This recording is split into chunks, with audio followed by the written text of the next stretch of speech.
They were designed to achieve a visual perfection.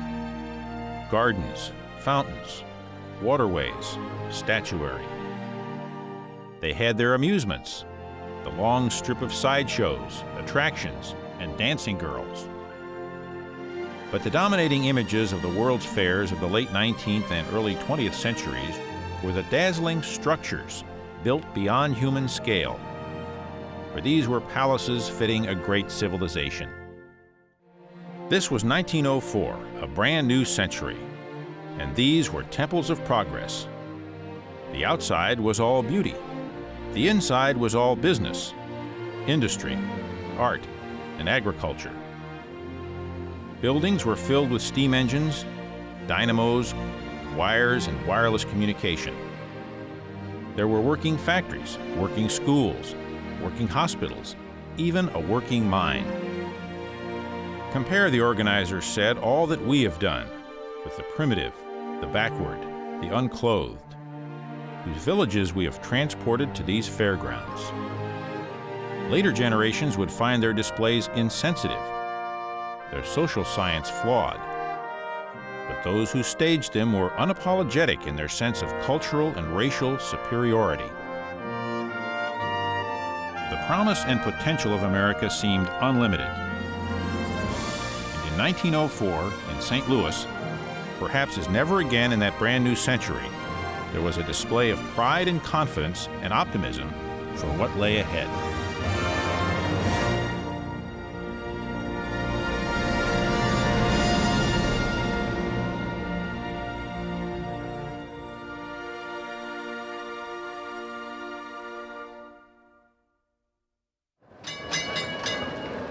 Papa and I left Cedar Rapids at 6:30 in the evening and arrived at St. Louis on Monday morning about 7 o'clock. I never slept a wink, but I was not tired, so we started for the fairgrounds at once. Laura Merritt. Laura Merritt's family arrived in St. Louis August 28, 1904, and were determined to see and do and learn as much as they could. Hardly country bumpkins, they were well aware of the world outside Cedar Rapids, and they knew that in the summer of 1904 they could find that world in St. Louis.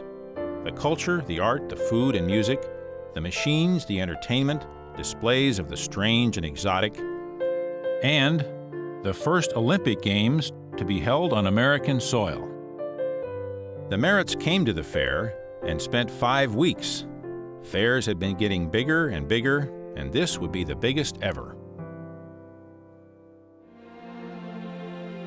World's fairs had started in Europe in the mid-1800s, and America took to them in its own grander, showier style.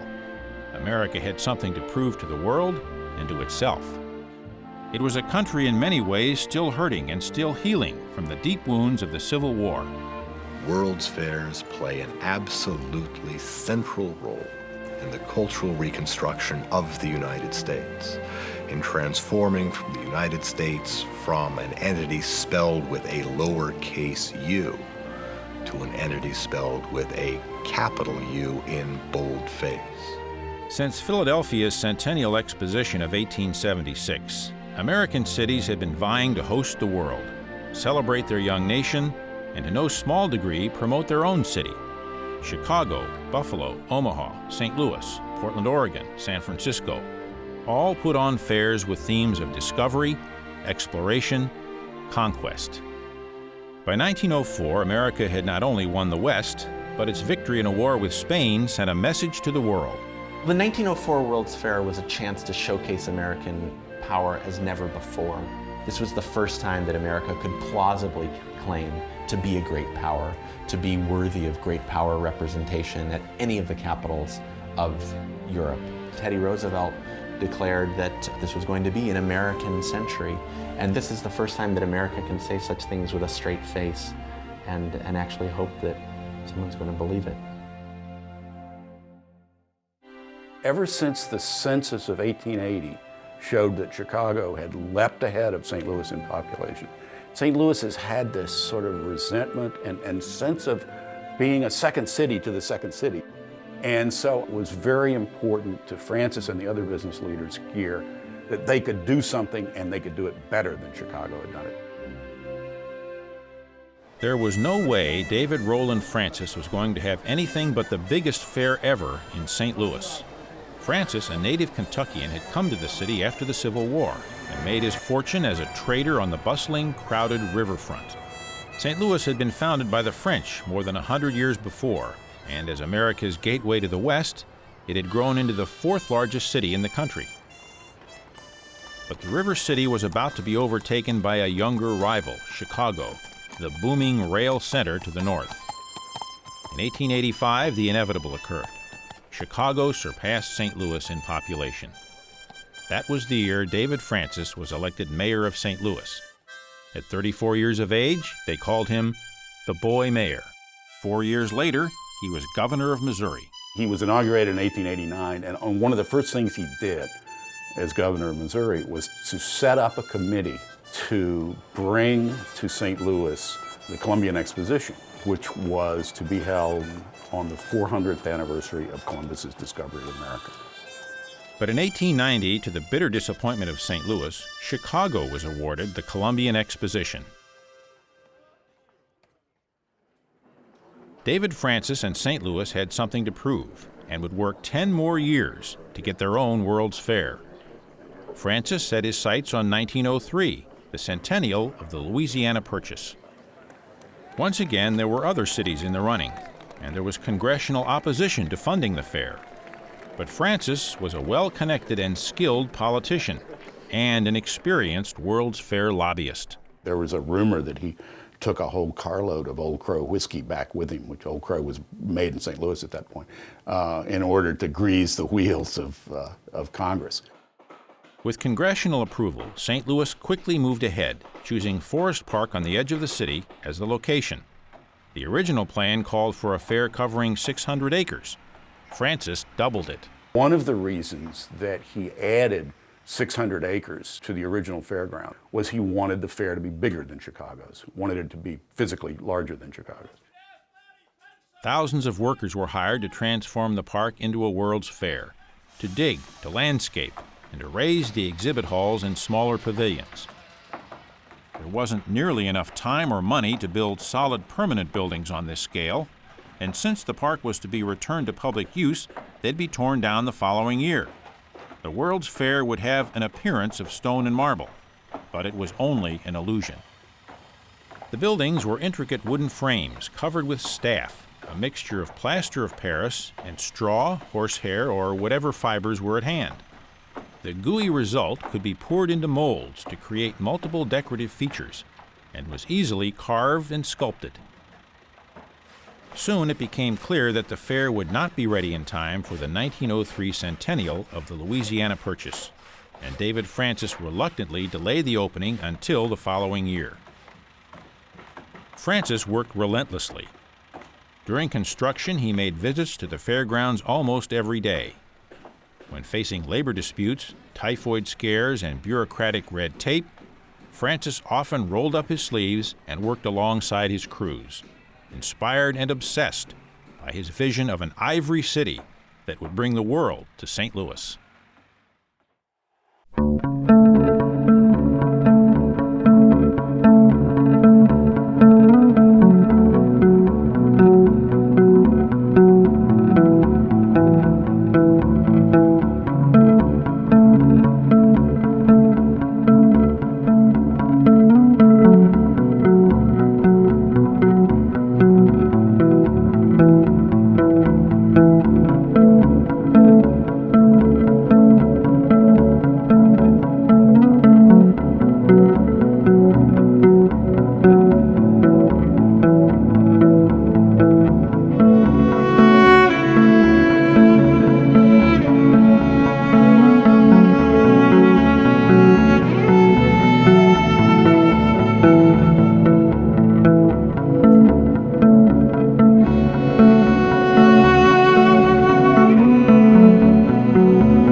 give but a very faint idea of the grandeur of it.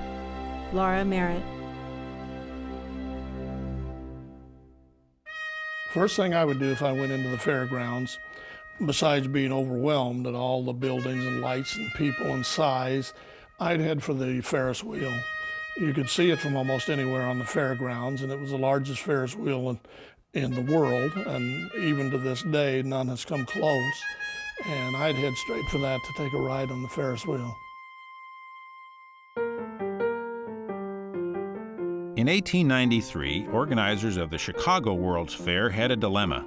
They needed to top the highlight of the Paris Exposition held 4 years earlier, the Eiffel Tower. The Eiffel Tower was a symbol of industrial development, sort of a monument to French ingenuity. The Ferris wheel, on the other hand, is not only the same kind of monument to industrial skill and development in the modern era, but it also combines that with this entertainment element. George Washington Gale Ferris, at the time a young engineer, decided to take up the challenge by designing an observation wheel. The wheel was to be built on a grand scale, dwarfing more traditional pleasure wheels of the time. The wheel was too big and too risky, naysayers said. Added to those challenges were the elements of time and weather. Ferris received permission to build his wheel a mere 22 weeks before the fair opened. Construction took place through the harsh Chicago winter. The final cost totaled a staggering $750,000. The observation wheel was a popular attraction at the Chicago Fair, and while the wheel earned a profit for the fair, it was a financial disaster for Ferris. He had devoted everything he had to building his dream and died bankrupt and alone in 1896 at the age of 37. The wheel was sold as scrap for just over $1,800. But like the mythical phoenix, Ferris's wheel was to rise again. Rather than melting down the great steel structure, the new owner decided to give it new life by sending it to St. Louis for the 1904 Louisiana Purchase Exposition. The wheel components arrived on 175 freight cars. Train tracks had to be laid within the fairgrounds to get the huge components to the location where the wheel would be reconstructed. From the massive concrete footings arose two tall towers supporting the axle. Spokes formed two enormous metal circles. Intricate truss work was added, until finally, the cars were hung in place like giant ornaments.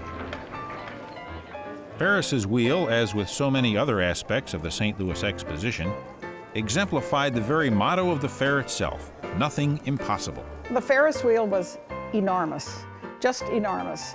And by the time you got to the top, you could see the entire fairgrounds, off into the surrounding areas, some of the suburbs and everything. Realizing that most people, even in a big city like St. Louis, had probably never been higher than a 5 or 6 or 7-story building, 60, 70 feet off the ground on anything, taking people where you could see for miles and miles must have just been an unbelievable ride for those people. It was scary as your car went higher and I'd hang on real tight. But as you went up, you could see farther and farther over the city until finally, when you were on the very top, it was like you could see the whole world. Laura Marszalek. It stood 264 feet tall, several times larger than any wheel before it, and weighed over 4,000 tons. This was no ordinary observation wheel. Instead of the traditional bench seats that held 2 or 3 passengers each, the wheel consisted of 36 enclosed compartments, each one the size of a freight car, accommodating 60 passengers. In all, 2,160 people could ride the wheel at once. The ride cost 50 cents, the same price as admission to the fair, and lasted 20 minutes. For safety's sake, Ferris had built the axle 6 times larger than necessary to support the wheel's weight. In an 80-mile-per-hour wind, the sway of the wheel was less than 1/2 inch. The wheel was powered by a 1,000-horsepower coal-fired steam engine. An identical engine was kept in reserve for emergencies. Some 50 marriages were performed on the great wheel. In fact, wedding requests came so frequently that one car was specifically decorated for weddings and included a piano. Once, when 2 couples requested the car at the same time, A double wedding satisfied everyone. A bride from Kansas and a groom from Oklahoma were married in one of the cars on horseback. Perhaps not wanting to be outdone, another couple insisted on being married atop a car. A platform was built to accommodate them. After the fair, the wheel's owner tried unsuccessfully to sell it to Coney Island. At the end of the fair, they didn't really quite know what to do with it. It had already survived 2 World's Fairs. Who was going to house it would have been the question, and St. Louis really didn't have a place for it. It was going to be too expensive to ship it back to Chicago. So the Ferris wheel was dynamited in May 1906 for scrap metal. They dynamited it. The 250-foot diameter wheel crumbled into a space less than 90 feet wide. Workmen spent months cutting up the tangled mess. However, there was one piece of the great wheel that could not be destroyed by dynamite or a cutter's torch. The controversy about the Ferris wheel is what happened to the 70-ton axle that supposedly remained in the park after the Ferris wheel was dynamited. You know, where did it go? And where is this item, this major item? There have been efforts to try and locate where that axle might be. I've heard that it was dumped in the Mississippi River. Speculation is that it was taken to a landfill and just dumped in the bottom of a landfill. I have heard that it was cut up on site. They found some 4-pound nuts and bolts, but that's all. I've heard that it was hauled back to the Chicago House Wrecking Company. The fate of the wheel's 70-ton axle is a mystery to this day. Ironically, Ferris never received or even sought a patent for his ingenious design. Nevertheless, it's difficult to imagine any county fair, carnival, or amusement park without his famous invention. It is his name that has become universally identified with the symbol of the outdoor amusement industry, known the world over as the Ferris wheel. I believe if the Pike had been a mile longer, it would have led to hell. Sam Hyde. As the 20th century began, America was changing from a largely rural country of farmers to an industrialized society, filled with large cities and manufacturing centers. Along with this change came an increase in the available time that Americans had for entertainment. The 1904 World's Fair organizers recognized this and provided for it with the Pike. The Pike really was the entertainment center of the fair. It was kind of the midway of the fair, if you're thinking of Coney Island or you think of Atlantic City. It was the place where, you know, you could do from the ridiculous to the sublime. The Pike was just the neatest aggregation of things that they could put together that people would want to go see. Basically, it was the loudest, most obnoxious, probably the most enjoyable place to be on the entire fairgrounds. Cowbells, whistles, megaphones, the infernal yelling of the barkers mingled with the boom of a cannon, rendered a pandemonium that I don't expect to hear again this side of Hades. Sam Hyde. The mile-long Pike was the largest and most expensive amusement area ever constructed for a World's Fair.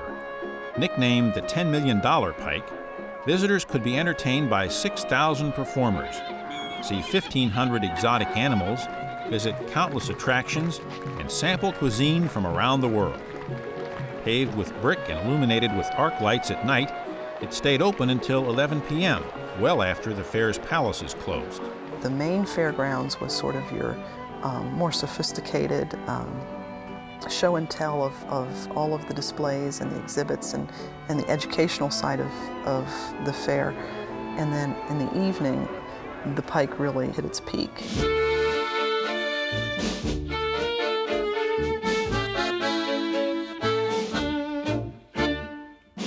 The fair's organizers wanted to ensure that the Pike attractions would not undermine the fair's overall educational mission. They hoped to avoid the tastelessness and sensationalism associated with sideshows. Hikers could experience what it would be like to travel to countries and continents around the world. They could experience scenes, people, and food from places that few could ever hope to travel to in reality. One attraction typical of this was the Tyrolean Alps. When a fairgoer walked down the Pike, at the end, it was almost as if St. Louis disappeared and the German Tyrolean Alps appeared before, and that's how large it was. The brainchild of beer baron Adolphus Busch, the towering mountains of the Tyrolean Alps were immediately to the right of the fair's main entrance. Visitors could ride a tram car through scenic mountain valleys to the birthplace of Mozart, or take an elevator directly to the mountaintop. Like many other aspects of the fair, its scale and realism were overwhelming. While on the Pike, visitors could walk through the streets of Seville, serenaded by exotic Spanish balladeers. They could travel to Paris and visit a French village. Gladiators awaited them in ancient Rome, and a few steps further were the bazaars and mosque of Constantinople. You see and hear a babble of strange tongues, the sound of unfamiliar instruments, the roar of animals, and the indescribable din that only thousands hastily thrown together from all parts of the globe could make. Marshall Everett. The Orient was represented by the Chinese village, featuring magicians and a tea house, and Fair Japan with the imperial gardens of the Mikado and geisha girls. The Irish village included a reconstruction of the Blarney Castle. The streets of Cairo eclipsed Chicago's 1893 version, with 26 buildings, camels, donkeys, monkeys, and snake charmers.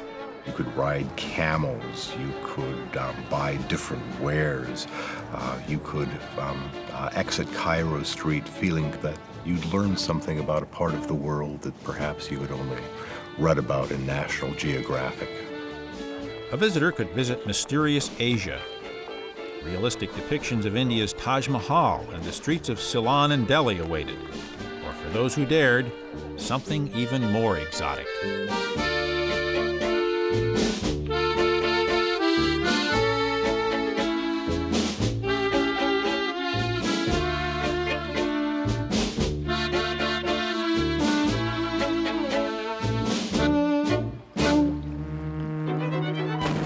Naval exhibit offered realistic recreations of famous naval battles taking place in a water basin the size of a football field. Over 20 manned ships up to 21 feet long fired real shells at each other. Battles on land were also depicted. Boer War was reenacted by 600 soldiers, some of whom had fought in the real thing just a few years earlier. The fighting was so intense that the neighboring poultry farm exhibit lodged a formal complaint. The stress caused their chickens to stop laying eggs. Remote American territories could also be seen. The Eskimo village offered dog sleds and glaciers, and the American Indian cliff dwellers of the Southwest performed native rituals. The Pike also offered technology and tragedy. Hale's firefighters displayed the latest firefighting equipment, battling a 6-story blaze several times a day. And the great disaster of the Galveston flood was recreated, memorializing the deaths of 6,000 residents, the worst catastrophe ever for an American city. One of the most popular attractions on the Pike was Hagenbeck's Animal Paradise. It was the first time people had seen wild animals shown in a natural habitat rather than in cages. But unlike today's zoos, visitors could ride on tortoises, elephants, camels, ostriches, and zebras. The exhibit even included a daredevil elephant. The so-called smartest horse in America, Jim Key, could also be seen on the Pike. Visitors watched in disbelief as the horse demonstrated, or at least appeared to demonstrate, the ability to read, write, spell, solve math equations, run a post office, and even answer Bible questions. Frederick T. Cummins' Wild West show brought famous Indian chiefs and members of 51 tribes, along with cavalry and mounted troops from around the world. One of those chiefs was a 75-year-old prisoner of war. Geronimo was becoming one of the more amusing attractions because he was very happy to sign his autograph for fairgoers for a price. And he would even sell you his hat for $5. And as soon as you walked away with it, he happened to have a big box of hats under the table and would gladly pull another one out and put it on his head and wait for someone else to come along and spend $5 more on it. In the Temple of Mirth, visitors went through a glass and mirrored labyrinth and experienced a myriad of fates typical of fun houses. You would come in, and there would be a chair with a mirror in front of it. You had previously been looking in mirrors that distorted your image, and you thought, oh, this is just one more of those distorting mirrors. But they told you, well, you have to sit down on the chair to get the good effect of this particular mirror. So there was a curtain behind this chair, and then, so there was a chair and a curtain behind it, and you would sit down in the chair, and it would collapse. The legs would just be on springs, and boom, you'd go right down. The curtain would open, and all those people that previously had sat on that chair would be laughing their fool heads off at you. Far beyond the amusement rides of a county fair, the Pike offered incredible attractions that would rival those of today's most high-tech amusement parks. We took in under and over the sea, and it was fine. First was a ride on a ship that felt it was really moving over the sea. We passed Paris, London, and all the well-known places, and the scenery was beautiful. Miss Lillian Schumacher. Voltaire's creation illustrated the earthly works of God from the Grand Canyon to Alaska. Then visitors went backwards in time through ancient Egypt, Rome, and China, until finally the 6 days of the creation of the world were presented. Other realistic voyages included New York to the North Pole on a full-sized ship, complete with chilled, cold air in the middle of summer. The Hereafter took visitors on a descent into Hades, complete with fire, tortured inhabitants, and Satan himself. In the distance, you could see in the shadows a red haze, and devils flitting back and forth. They were adult-sized, satin suits, big horns, big tail with a fork end on it. And they'd be jumping in and out of the fire. And my little cousin, he was 8 years old, Eddie, he became hysterical. "Oh, Mama, Mama, Mama," he said, "I did take your wedding ring. I lost it in the grape arbor. Don't let the devil get me." Louise Venverlo. While the rest of the fair succeeded at its lofty goals of culture and education, the Pike offered visitors something just as important: the opportunity, indeed the insistence, to have a good time.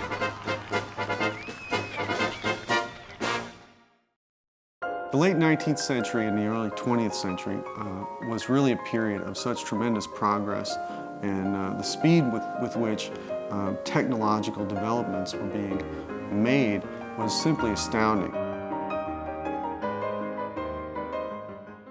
The world is a small place today. Information comes at the touch of a button and appears instantaneously. But 100 years ago, knowledge was gained through hard, laborious reading, and exploration required physical activity. In 1904, there was a twinkle of curiosity in the eyes of America. It was the electrified reflection of the ivory palaces at the St. Louis World's Fair. Every one of the buildings and palaces, there were various types of technologies on display related to the theme of that facility. So going to the Museum of Transportation, every known means of transportation ever used by the human race was put inside of that building. Within the Palace of Transportation were entire trains on their tracks, palatial cars and dining cars with extraordinary luxury. A German high-speed locomotive was very interesting, but I doubt whether such high speeds of 80 miles per hour will ever have much commercial utility. Edward Schneiderhan. Here are found 2 acres of automobiles representing nearly 100 American builders. The display shows the remarkable possibilities of this new means of travel. Bernard Michaeljohn. There was no fuel pump in these vehicles, and so when you tried to go uphill going forwards, oftentimes if you were getting kind of low on gasoline, the gravity feed that would feed the gasoline down into the engine wouldn't work, and you would run out of gas going up the hill. But if you backed up the hill, then the gravity feed would work. It must have made quite a sight for those who were watching.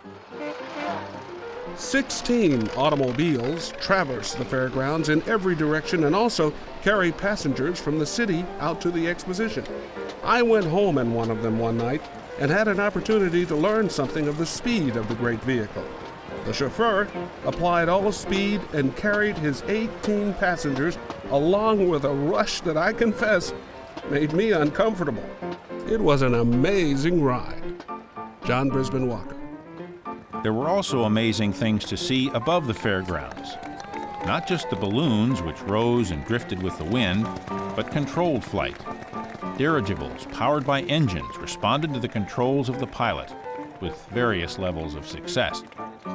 Fairgoers knew they were witnessing the dawn of the aviation age. Since the Wright brothers had just made the first sustainable powered flight on December 17, 1903, the time was ripe to make a signal effort in the direction of stimulating development of aerial navigation and to demonstrate for the information of the world what progress had been made and what the future might promise.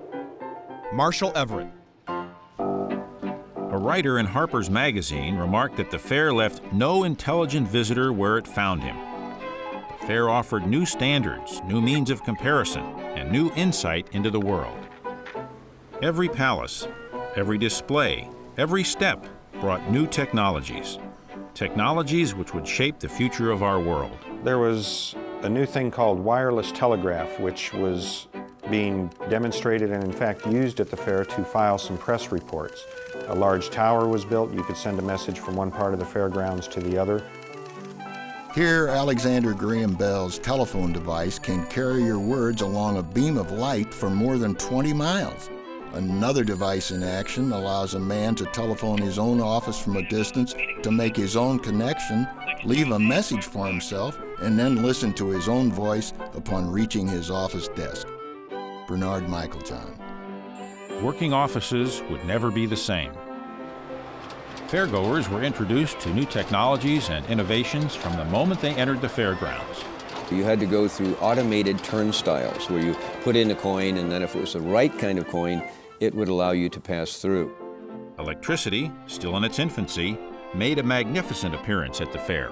The electrical illuminations at the fair are absolutely stunning. They can be seen for miles. The glow from the fair inspires countless fantasies.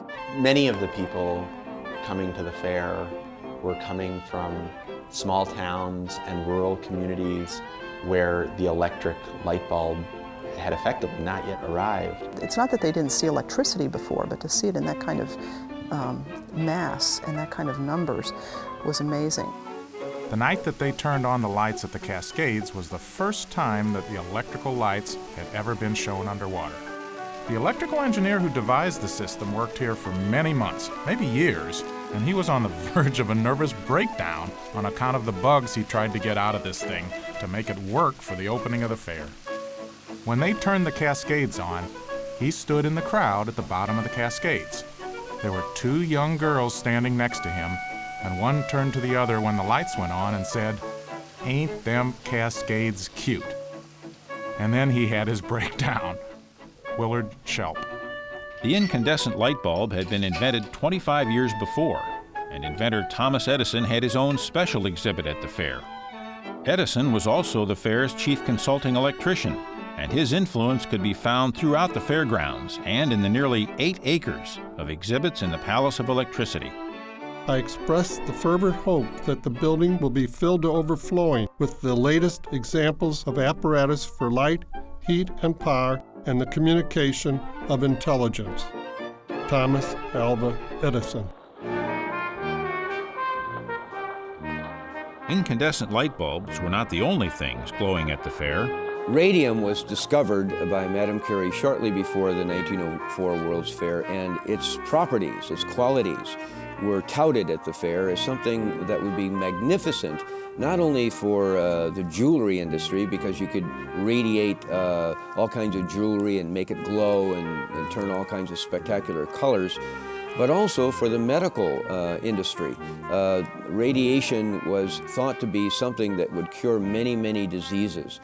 People were taking baths back in 1904 in irradiated waters because it made their skin tingle, and they thought that was something good. Not every medical miracle was relegated to the enormous palaces. One particular innovation, found today in every maternity ward, was displayed as a mere sideshow curiosity in 1904. The infant incubator display was one of the most popular attractions on the Pike. For 20 cents, Pikers could watch in amazement as tiny, premature babies struggled for their lives. This technology was controversial. Doctors, many doctors back then didn't think it was a good technology to put a baby into, and so they objected to it possibly being into one of the palaces, and those who invented the incubators had to put them on display on the Pike, the entertainment section of the fair. So it would not be unusual for you as the parent of a 6-week-old baby who's being cared for to step outside for a breath of fresh air and see clowns and people riding on camels and turtles and things like that right in front of your very eyes.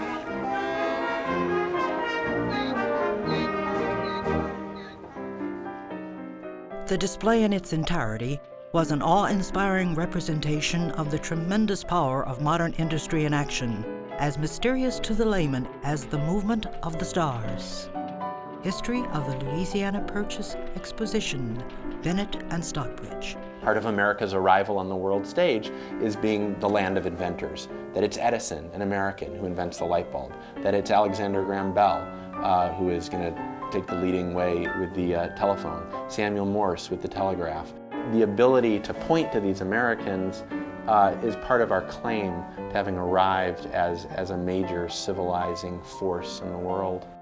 So thoroughly does it represent the world's civilization that if all man's other works were by some unspeakable catastrophe blotted out, the records established at this exposition by the assembled nations would afford the necessary standards for the rebuilding of our entire civilization. David R. Francis. Without the fair as a backdrop, those words might seem like a grandiose overstatement. But standing before acre upon acre of man's greatest achievements and potential, they were and are undeniable.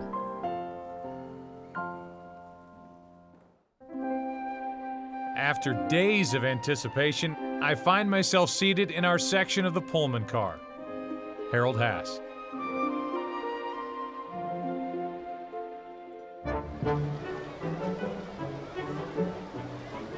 Thousands of people arrived in St. Louis daily to attend the World's Fair. Locals came in their buggies and wagons and had to buy parking passes for their horses.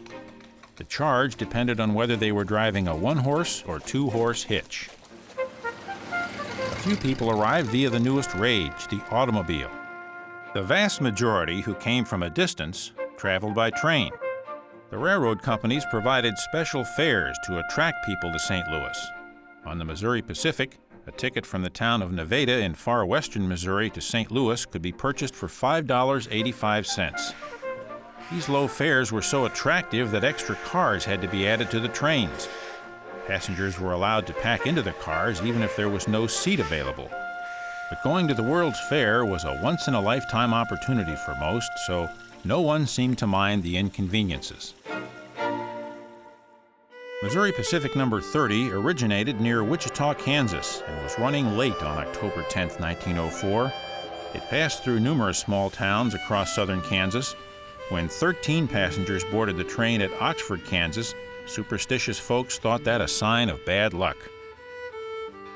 At each depot, more passengers crowded into whatever car they could find room, hoping for a seat where a family might sit together, if they got to sit at all. Still, it was a train filled with laughing children and people excitedly talking about their expectations for the great fair. While the train full of fairgoers headed toward St. Louis, a freight train headed in the opposite direction was directed to a side track to sit and wait for 4 trains, including number 30, to safely pass. In 1904, train traffic was regulated by lights on trains and by telegraphs between depots. Safer, more accurate systems had been invented, but rail companies resisted them because of the cost. There were also few regulations regarding the number of hours that train crews could work per day, leading to crews who were often fatigued and sometimes even slept on the job. The crew of the freight train had worked 17 hours that day without rest and apparently dozed off while waiting on the siding for the trains to pass.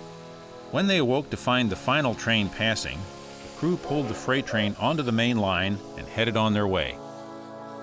They had no way of knowing that only 3 trains had passed, and they were on a collision course with the 4th. The station operator in a town between the 2 trains was surprised to see the freight pass his location at 4:04 a.m. He quickly contacted a dispatcher to stop the passenger train, but it was too late. With no possible way to avoid the inevitable, the dispatcher simply said, "There will be a wreck," and called emergency crews. The fast-moving trains rounded Dead Man's Curve in Warrensburg, Missouri, about 200 miles from St. Louis, shortly after 4:10 a.m. They met in a head-on crash.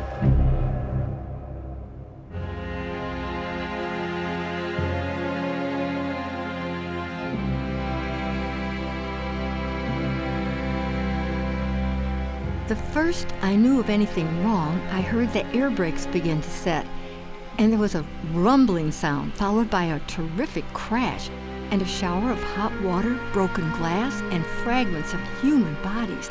I kept my seat until the rush of the excited passengers was over. Everybody was able to try to escape, but the confusion was terrible. All the lights went out as soon as the crash came, and it seemed that hot steam was being blown right into our bodies. I had the presence of mind enough to throw my wrap over my face and that of a little boy. People were killed all about me. One lady just behind me and a man just opposite me were killed. I don't see how I escaped. Miss Laura Mitchell, Chitopa, Kansas.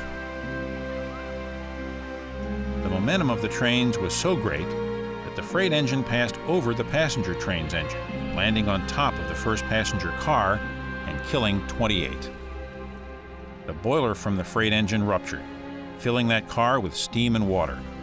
Deaths were caused by either trauma or scalding. We were all held down by the wreckage so tight that we could not move and were in awful suspense. The car was in total darkness and filled with escaping steam and gas, and we were wet with hot water. The wrecked engine and tender were right upon us. I could reach out my hand and touch them. Everything was jammed in so tight that nothing could be moved, and we expected the wreck to take fire at any moment. The cries of the people in the wreck and their appeals for help were awful. Our friend, Mr. Darst, was lying on the floor near me, with part of the engine or tender upon him, holding him down. He reached up in the darkness and took hold of my arm, and thinking it was his wife, and said, "Hattie, are you hurt?" Just then someone passed with a lantern, and I saw Hattie Darst sitting in her seat, and when the light fell on her face, I saw that she was dead. When the light came a little closer, I looked down at his son Gilbert, lying with his head in my lap, and saw he was dead. Mr. Darst could not see them yet, and I could not bear to tell him. Mrs. Esch, Dexter, Kansas. The injured were taken to the Railroad Hospital in Sedalia. The dead were taken to the Magnolia Opera House in Warrensburg. Undertakers from surrounding towns were brought in, as were coffins and undertaking supplies. Within a day, the victims had been prepared and coffins were shipped by the Missouri Pacific back to hometowns for burial. When the trains arrived home, entire towns turned out to view the grim scene. In the small town of Bernal, Missouri, hundreds met the returning train, far more than the population of the town. A funeral for 2 young victims was held in the same church where, just months earlier, they had been flower girls. To this day, local children make sure that the stone hands of their memorial always hold flowers.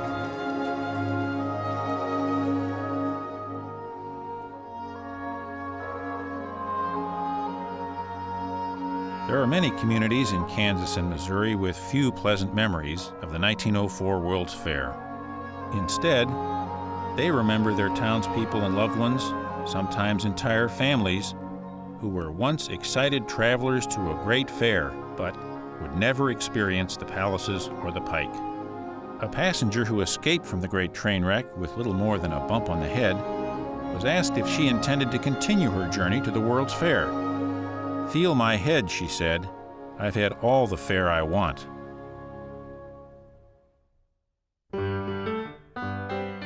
Clumsy as the motor car is today, it is a valuable means of transportation. Robert A. Reed.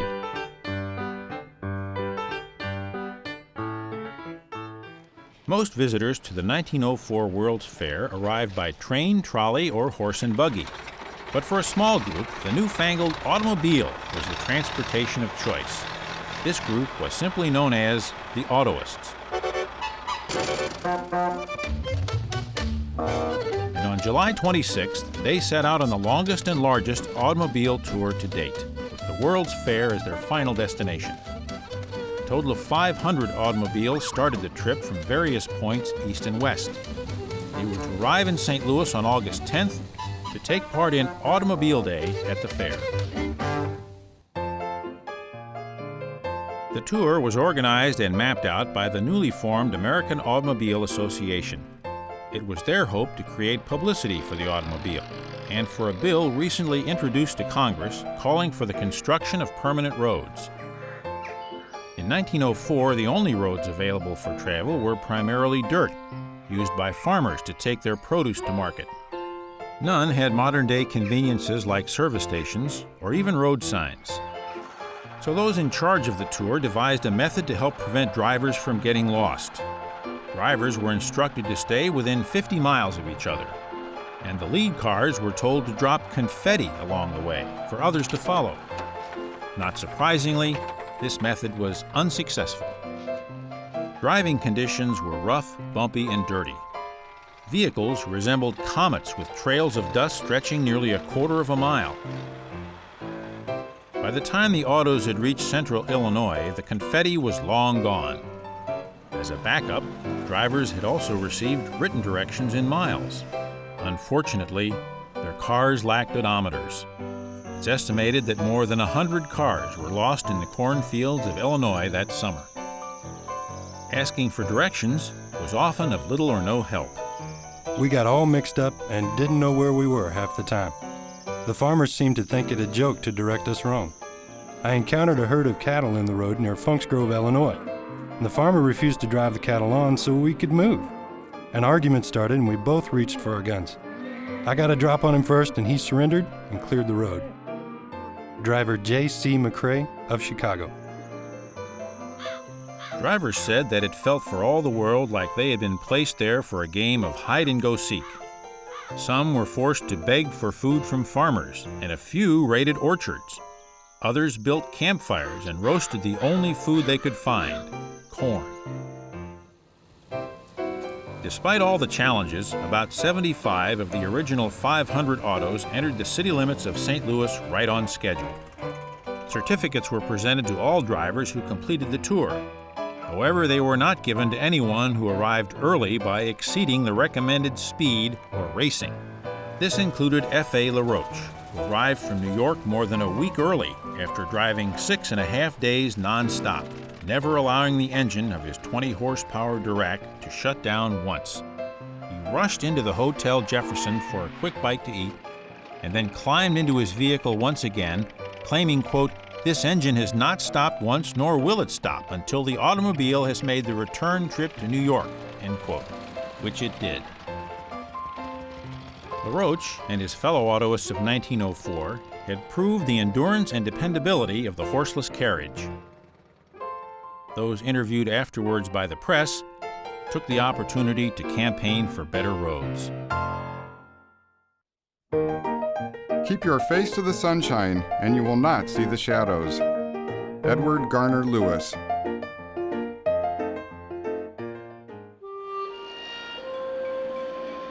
In 1904, America hummed with an entrepreneurial spirit. Perhaps no one exemplified that spirit more than Edward Garner Lewis. Born in 1869, the son of an Episcopal clergyman, Lewis tackled his inventions, ventures, and visions with a religious fervor. A born salesman, Lewis sold diamonds and laxatives, patent medicine and bug spray, cigars, and a cure for the ill effects of tobacco.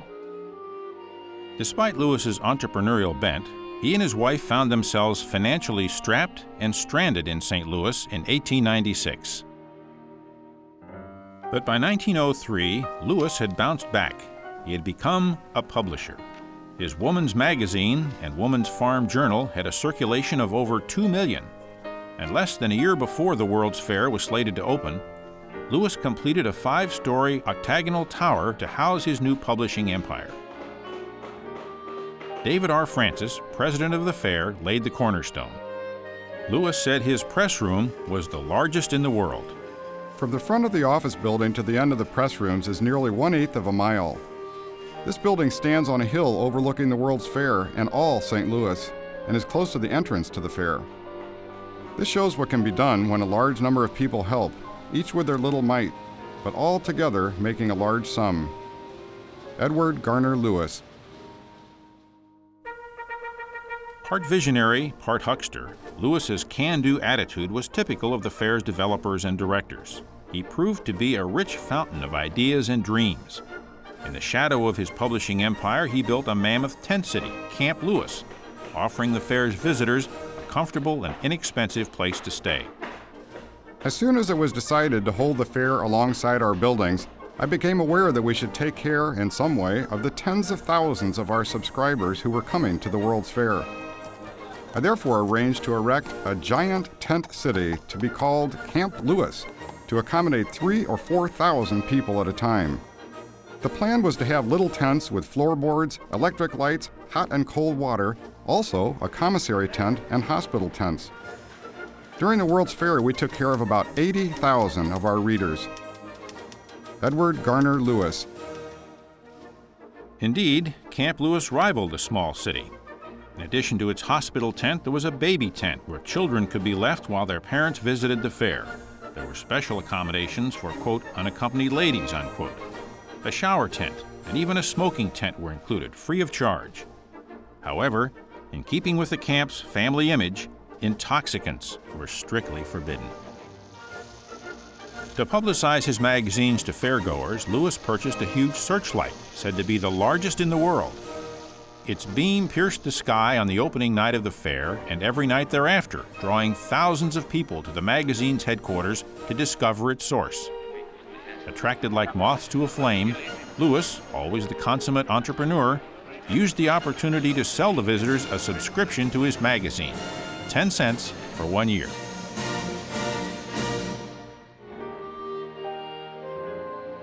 After the fair, the land surrounding Lewis's tent city became a real city, with Lewis as its first mayor. Lewis's schemes and dreams have long since dimmed, but the buildings, the searchlight, and the city he founded still remain as a testament to one man's ability to make something from nothing.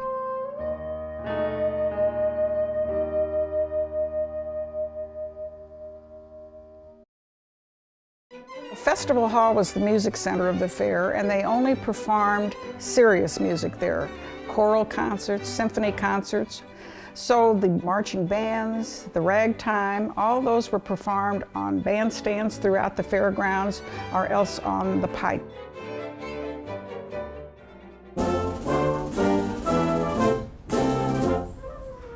Music was everywhere at the 1904 World's Fair. The fair's organizers took their lead from the successes and failures of the Chicago World's Fair of 1893. When the organizers were setting up a musical schedule for the fair, they actually found out that Chicago had planned most of the music around orchestral music and Wagnerian opera. And as it turns out, it was not at all popular. And so they decided then to change the approach and have a greater focus on band music. Nearly $500,000 was set aside for musical entertainment at the 1904 fair.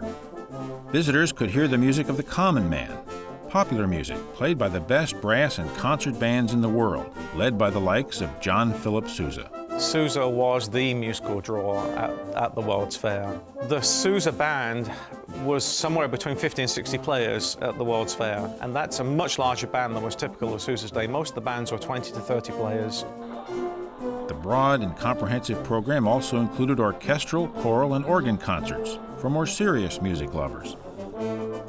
Concert stands were scattered throughout the fairgrounds, and a spectacular 3,000-seat concert hall called Festival Hall was built for the fair.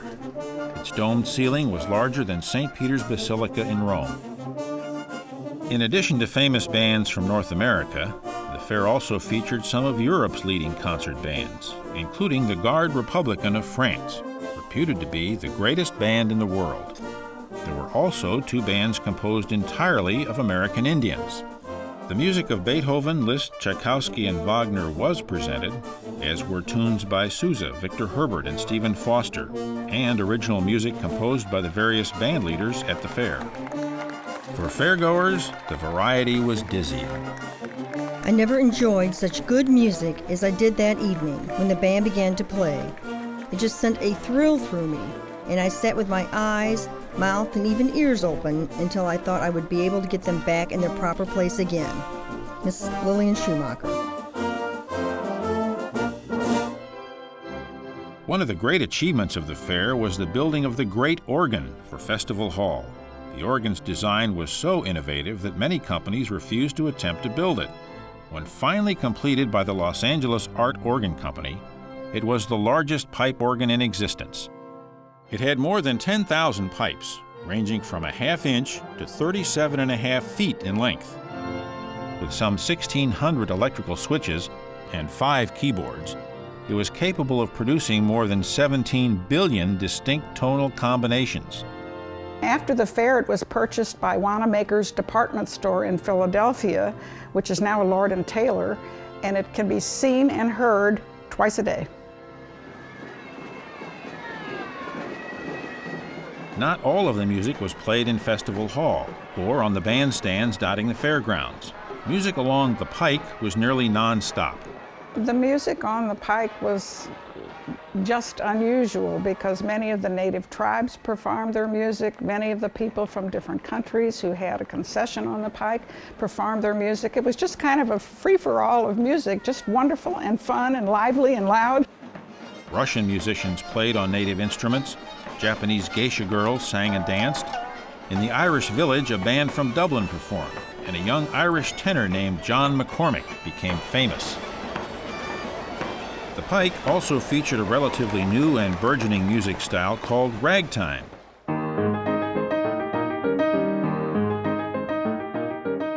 Even though ragtime was so popular in St. Louis, it was really kept outside of the fairgrounds. It was a segregated musical form, essentially, and not music that was officially sanctioned by the Exposition itself. City fathers were afraid if they put ragtime on the official program that it would put all the other classical concerts in obscurity. It would take over too much. It was the contemporary, popular music, but it was also, I suppose, like Elvis. You know, it's music that was frowned upon by probably the masses. Didn't think it was probably appropriate for such an exposition.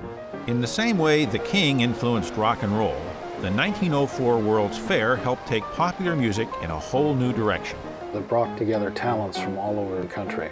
So this spurred a lot of creativity, exchange of ideas, and it was important because these were the true pioneers of the American popular music form. Among the ragtime artists performing in St. Louis at the time was Tom Turpin, who wrote the St. Louis Rag for the fair. But perhaps the most famous name associated with ragtime and St. Louis was a 36-year-old son of a former slave, dubbed the King of Ragtime, Scott Joplin. Whether or not Joplin actually performed on the Pike during the fair is a matter of question for ragtime aficionados. But what is certain is that Joplin did visit the fair and composed one of his best-loved rags, the Cascades. Scott Joplin's involvement in the World's Fair was probably nothing more than except commemorating it with the Cascades. There's a persistent tale that he played piano at the fair, but there's no evidence of this. Many other songs and compositions were created for the fair, but perhaps the most enduring would be made famous by Hollywood 40 years later. Meet me in St. Louis, meet me at the fair. The Louisiana Purchase Exposition came at a time when America stood at the crossroads of its musical heritage. America's own musical styles and heroes were emerging. But whether you wanted to march to a brass band, waltz to Strauss, or simply dance the hoochie coochie, the music of the 1904 World's Fair truly offered the world ample reasons to meet me at the fair. It truly was what the Olympics were supposed to be. These were really amateurs, so they truly fit the Olympic goals better than probably any Olympic Games ever. On a hot St. Louis day in August of 1904, a large crowd watched as 32 runners waited for David R. Francis to fire the starter's pistol. That shot began the longest foot race of that year's Olympic Games, the marathon.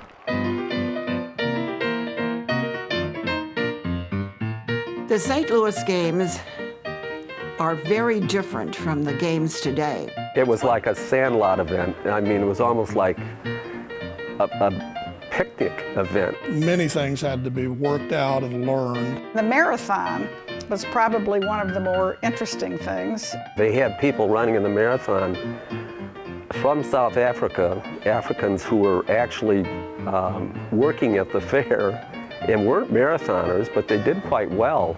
Terrible conditions to run a race. The 9th place finisher probably would have done even better, but he was chased by a dog and run something like a mile off course by this mad dog. The most colorful of the 32 starters that day was little Felix Carvajal, a postman from Havana, Cuba, who had hitchhiked part of the way to St. Louis. Arriving with only the clothes on his back, he cut off the bottoms of his trousers and ran the long race in his street shoes. Before the race began, he said he already had the prize in the little pocket of his shirt and planned to win. Now, Felix was very popular with the crowd that was lined along the marathon route. And Felix stopped to shake hands occasionally.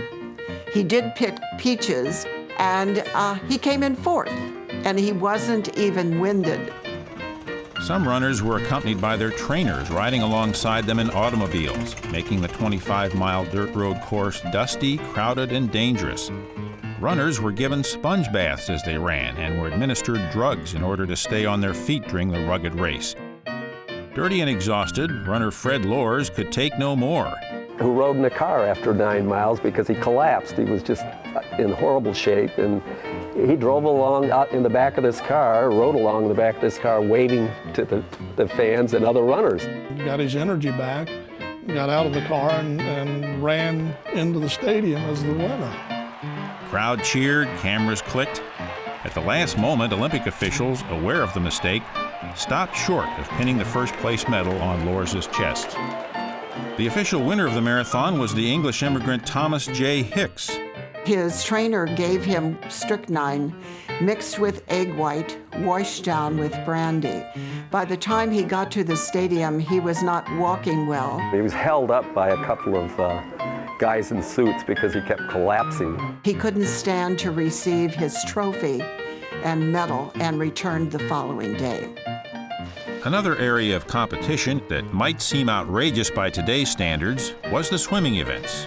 It was in this polluted pond, and many of them got sick. I think several were hospitalized, and the water was kind of a nice limey green with mold. I mean, I guess things were floating on the surface. We compare the Olympics back then with the Olympics today, and that's not a fair comparison. It's like comparing an automobile in 1903 with an automobile today. There's really no comparison, but it still was important, and it was an official Olympics and part of the evolution of the whole process. The World's Fair of 1904 had offered a great opportunity for St. Louis to host what was only the 3rd modern-day Olympics, in conjunction with the fair. Those games in St. Louis opened the Olympic concept of sport to the whole country. This really launched the Olympics in this part of the world. Without the St. Louis Games, nobody from this hemisphere would have been very involved in the Olympics until many, many years down the road. The idea of holding the Olympic Games alongside the World's Fair helped St. Louis beat out its rival city, Chicago, for the honor of hosting the first Olympic Games to be played in the Western Hemisphere. They came here because of David R. Francis, the former mayor of St. Louis and also governor of Missouri. It looked like it was going to go to Chicago, and Francis, in effect, stole the Olympics away from Chicago. What Francis pulled off was pretty amazing when he yanked this Olympic event away from Chicago, and he did it through President Teddy Roosevelt, because Francis said, if you don't, I'm going to have my own athletic event as part of the World's Fair, and we'll just smoke out the one up in Chicago. So he he pulled it off. Those Olympic Games also marked another first. They were the first games in which gold, silver, and bronze medals were awarded. In addition, local businessmen provided handsome souvenir trophy cups to the winners. Hardly a comparison to the lucrative commercial and sports endorsements paid to contestants today.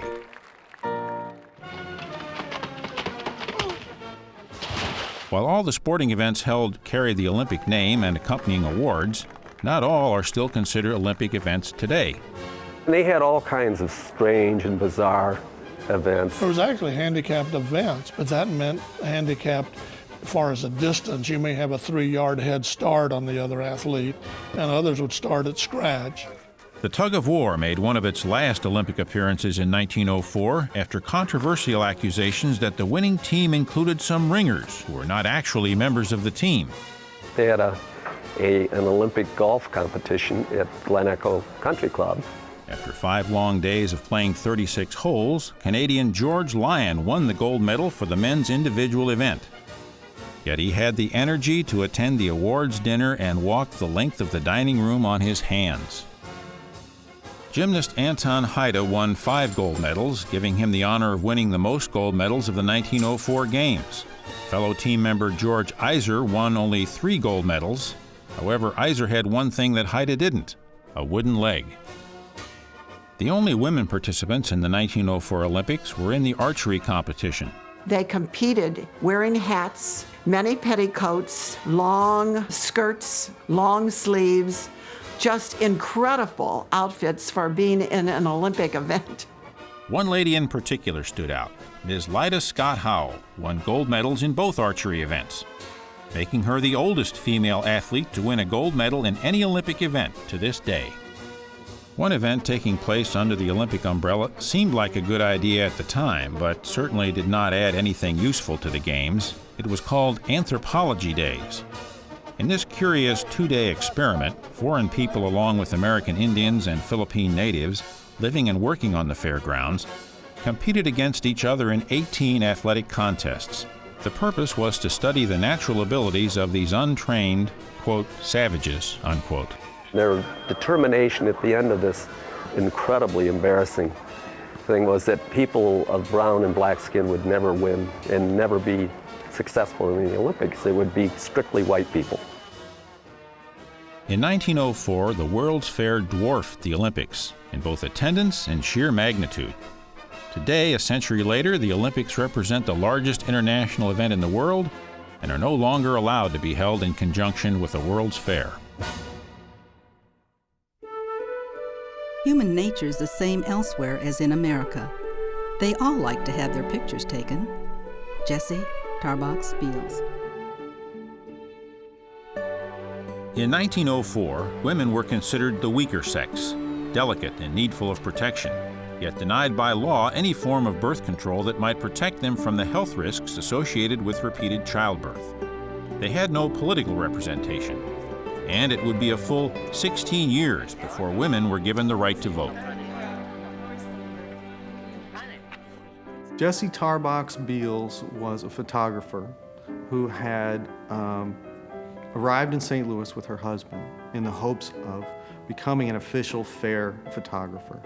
This was going to be a challenge for her, not simply because she didn't have a license, which was required to photograph the fair, but also because she was a woman.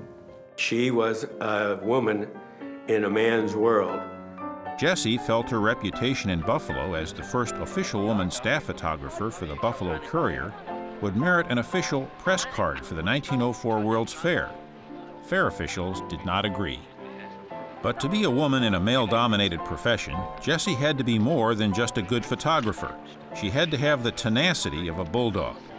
She bit at the heels of fair officials until they reluctantly gave her a pre-exposition permit. It allowed her entry to the fairgrounds, but little else.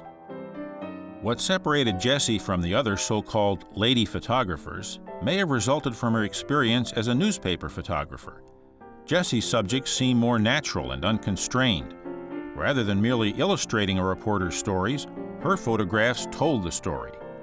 Jessie transformed the fair officials' anxiety that a woman photographer was of no value into vindication that the fair could perhaps be best promoted by a woman. Her sympathetic photographs of foreigners in exotic dress were considered positive subjects for public discourse. She took a different tack and tried to go out to take pictures of the parades, of the people that were on exhibit, of the Filipinos, the Indian tribes, and her photographs provide us a legacy that most of the other fair photographs do not provide. They were seen as ethnological studies and eagerly bought by Harvard and Yale universities and by natural history museums all over the country. No situation, no subject could intimidate her. In fact, Jessie's approach was so aggressive that the fair's director of exhibits felt compelled to ask her to soften her approach when photographing the more genteel foreigners. Overcoming obstacles was Jessie's niche. When faced with the problem of photographing parades, she simply commandeered a 20-foot stepladder and 3 Exposition attendants to anchor it, while she perched above snapping photos. When President Theodore Roosevelt visited the fair, local papers chastised Jessie for having the nerve to stop him and ask that he pose for a picture. Jessie took 32 pictures of the president and his family that day. There's this great story about Theodore Roosevelt sort of, turning to David R. Francis, I believe it was, and saying, like, who is this woman? She's everywhere I am. And she was so compelled to sort of be on the spot. I followed his carriage all day, running across lots to get ahead of him and make a new picture at every stop. When the day was over and he stopped at the Philippine village, I was there again to take a last picture. I heard him ask his secretary, "Good Lord, Loeb, where in the world does that woman get all her plates?" Jessie, Tarbox, Beals. During the international balloon race, officials refused Jessie's request to take a photograph from a balloon high above the fairgrounds. It would be too dangerous for a woman. It wasn't.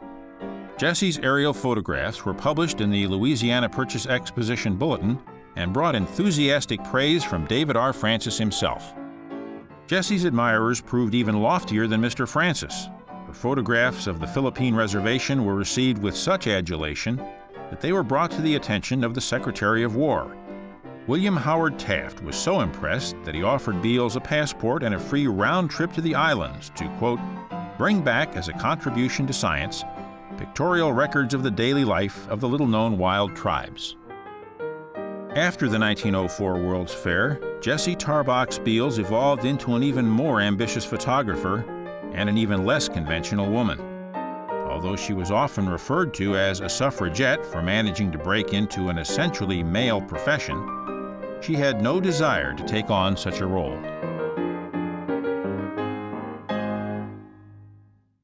Just before the World's Fair began, there was a war, Spanish-American War, and in that war the United States became the victor and of course was custodian of the Philippines.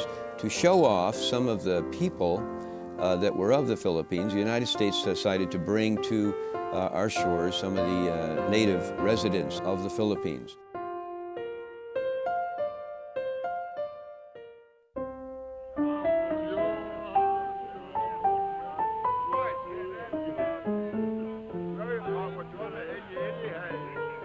The Louisiana Purchase Exposition was seen as an opportunity to showcase the Philippines as an asset to the United States.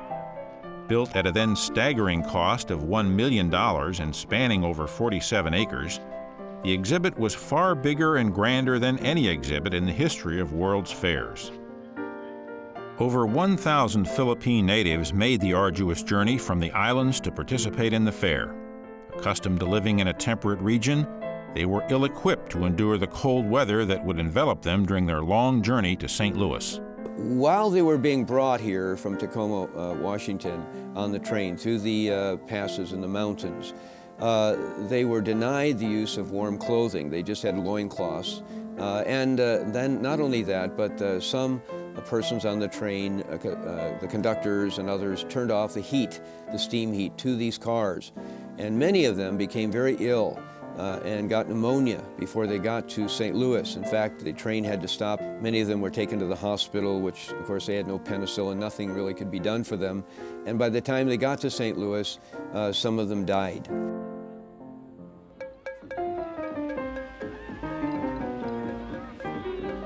For fair visitors, the Igorots represented a primitive tribe that had never been touched by the hands of Western civilization. Their native dress consisted of little more than a small, well-placed loincloth. There was a real closeness to nudity going on here. So there was a kind of voyeuristic attraction to naked, native peoples from the Philippines running around, our modern city. And I do think that there was intentional kind of, playing up those aspects. And I know some of the diary entries from people who were at the fair, said that the Igorot display in particular was of great attraction to the women. My aunt and my mother, they went over there to the Igorot village. She made us sit on the lawn half a block away. She said it was not nice for children to go over there because it was immodest for you to look at that, since men only wore a loincloth. Louise Venverlo. We had a sharp spell of cold weather, and we were asked if people had any clothes to give them to the Igorots so that they can cover up and get warm. I will never forget going out there one day, seeing a tall Igorot man wearing my dad's striped trousers that he had donated. Ermodiki. But the Igorots' native dress and tribal dances were not the only things that attracted visitors. They had one unusual habit that they were called dog eaters, which was really true. And so there were dogs slaughtered at the fair in front of the fairgoers, and dog meat was eaten by the Igorots, and it was offered to those who came to the fair as well. Rumors connected with the Igorots were that they would go to adjacent areas around the park, in Forest Park in St. Louis, and take people's pet dogs and that, and of course cook them. One such neighborhood, known today as Dogtown, is rumored to have gotten its name from the Igorots' diet. That rumor is false. What is true is that a request was made on behalf of the Igorots to the local dog pound, and a deal was struck for 20 dogs a week. The Humane Society protested. The Igorot chief, Antonio, petitioned William Howard Taft, who later became the President of the United States, and a nasty case ensued, until it was determined that the Igorot compound was actually outside the city limits, and that the Humane Society had no jurisdiction there. A woman was squatting on the ground, and she had a big pot on the fire, and she was cooking something. And so my mother asked her, "What are you cooking?" The woman looked up at her, and she said, "Rice and dog." Louise Venverlo. David R. Francis managed to sidestep an invitation to participate in a dog-eating feast. Always the politician. He had something else to do at that point. He sent one of his sons along, but Francis sort of thought, well, maybe this is going a little too far. Throughout all this, the Igorots did not help by keeping a low profile. They continued to live and eat as they did in their native land, much to the shock and delight of an ever-increasing number of visitors. The positive exposure that had initially been hoped for had instead turned into a gruesome sideshow oddity. The unwanted publicity spread throughout the country and the world. To make matters worse, the Igorots were also the subject of discussions concerning evolutionary theories. Such was the fascination with comparative studies between the Igorots and Caucasians that a brain stolen from a dead member of the tribe turned up in the Smithsonian Institute. The bodies, less the brains, were returned to the Philippines. The people there got very irate about this, and they wouldn't take the brains back because of the ideology they have with regard to warfare, that this was an act of war by the United States, and to bring back the brains now would arouse the ire of many of the Igorot peoples, and who knows, maybe one of the tribes would declare war on the United States for having done this thing.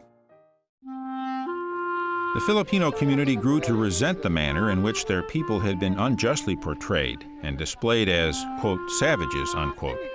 I know that there are some who are, in fact, proud to say, hey, we're descendants of those 1904 people. There's nothing to be ashamed of. We're here to tell you that there's really deep beauty in this culture. Not what they saw in 1904, because what they saw in 1904, they were forced to do, just to sensationalize their presence at the fair. It is actually believed by many, if not most Americans, that the islands were inhabited only by naked savages before the United States took possession. Great things have been done by the United States in the Philippine Islands, but no government could have converted a savage, naked people in 10 years. Manuel L. Quezon, Resident Commissioner of the Philippines, 1914. The overwhelming ticket sales that resulted from the Igorot exhibit at the 1904 World's Fair attest to the public's insatiable fascination with what were then marketed as dog-eating curiosities, an image that, to this day, the Igorot people still fight to overcome. When we look at the St. Louis World's Fair, we have to put on that turn of the last century mentality to understand why people did what they did and why they said what they did and why things were as they were at the 1904 fair. It's a matter of common observation that the white man can do more and better than the yellow, and the yellow man can do more and better than the red or black. W.J. McGee. Early on in the planning process of the 1904 World's Fair, the directors expressed their intent to create, quote, a Congress of races, exhibiting particularly the barbarous and semi-barbarous peoples of the world, end quote. The directors chose W.J. McGee to head the Department of Anthropology. McGee had been forced to resign from the prestigious Bureau of American Ethnology and saw the 1904 fair as a chance to reestablish his credibility and advance his theories of 4 levels of culture: savagery, barbarism, civilization, and enlightenment. W.J. McGee was a racist, but there are so many ways of talking about racism. But he's a racist of a particular bent. He probably had good intentions. From where we sit today, misguided, but at the time, good intentions. He is very dedicated to a particular way of thinking about race in terms of evolutionism. The science that was on display at the World's Fair was based on a starting assumption that white culture, white civilization represented the apex, that was the highest point of civilization worldwide. There was an entire Department of Anthropology set up to showcase that we have one race that has evolved to this point and the rest are down here, and come look and see what these underdeveloped races look like and live like. Whatever McGee's personal and scientific beliefs might have been, it was clear that the intent of fair organizers was to show the biological and cultural diversity of man. It was really the first place where the idea that you had living specimens as the engine of that story about human and social evolution. That it was having the people there interacting, going through the process, and that you could line up so that you could see a kind of evolutionary progress. Of course, very artificial, believed at the time, this hierarchy of groups and of races, something that we would find not feel so comfortable about today. I mean, this is not science. I mean, it's just some farcical pseudo-scientific theory that's been propounded by some white guys. This was an example of how Western culture was promoted as superior, but to tell that story of how great we are has to also include a subtext of, but these are the people that aren't great. Over 2,000 people were brought to the fair from all over the world. In addition, there were 51 American Indian tribes represented. Among them, the earliest known occupants of the land on which the fair was being held, the Osage Indians. To suggest that the anthropological exhibits were merely intended to show racial superiority would be a great disservice. These exhibits were meant to educate and enlighten. They offered a real opportunity for anthropologists from around the world to come to St. Louis and study all of mankind. It was very clearly the hope that in creating this wonderful World's Fair that would bring in large numbers of people from around the globe, that this would be an opportunity to make real contributions to modern science. And the belief was that by careful study and watching, careful measurements, through the use of this wonderful new medium of photography, by allowing these people to create their own little village environments in Forest Park, that anthropology would be able to take a step forward. In order to create authentic displays of cultures, a sort of virtual world tour for fairgoers, it was not enough to simply pluck people out of one environment and drop them into another. The various tribes brought with them the raw materials of their day-to-day life. Everything from cloth and skins to fashion traditional clothing and weapons, to the thatch and bamboo needed to build shelter, whatever was needed to duplicate as nearly as possible their native environment. For 7 months, they were to live their lives on display at a great fair far from their native land, and then return home. And yet, the fair's great hope for advancement, for enlightenment, for understanding, as has often been the case in man's history, was not without its casualties. As part of its anthropology exhibits, W.J. McGee and other World's Fair promoters were extremely interested in bringing Africans over to be put on exhibit at the fair. And they contracted with a missionary to bring back a troupe of pygmies from Central Africa. He did so, and one of those pygmies was a man by the name of Benga. They wanted him to be displayed as a cannibal, and so he had his teeth filed, or he filed his own teeth, we don't know which, into very sharp points. And so he was put on display as a cannibal to be very exciting, to the fairgoers. Benga, after the fair, was then taken to different places and eventually put on display in the New York City Zoo in a cage. And he was forced for a while to live with the monkeys and with the apes because it was thought, of course, that he was more akin to these creatures than he was to modern white people, let's put it that way. Then he was sent to an orphanage because he was so small, in quotes being a pygmy. He was forced to go to this orphanage, and there, of course, being a man with little children was not exactly the most comfortable place to be in his life. He ended up, from what we understand, committing suicide. W.J. McGee had set out to show the 4 stages of man, from savagery to enlightenment. But perhaps the true savagery on display was that of so-called enlightened men. The cost of maintaining the anthropology exhibits was estimated at $3 million. For fair organizers, it was money well spent. Nearly a third of all newspaper and magazine publicity on the fair was devoted to the anthropology exhibits. When asked about the fair decades later, those exhibits were the first things most visitors remembered.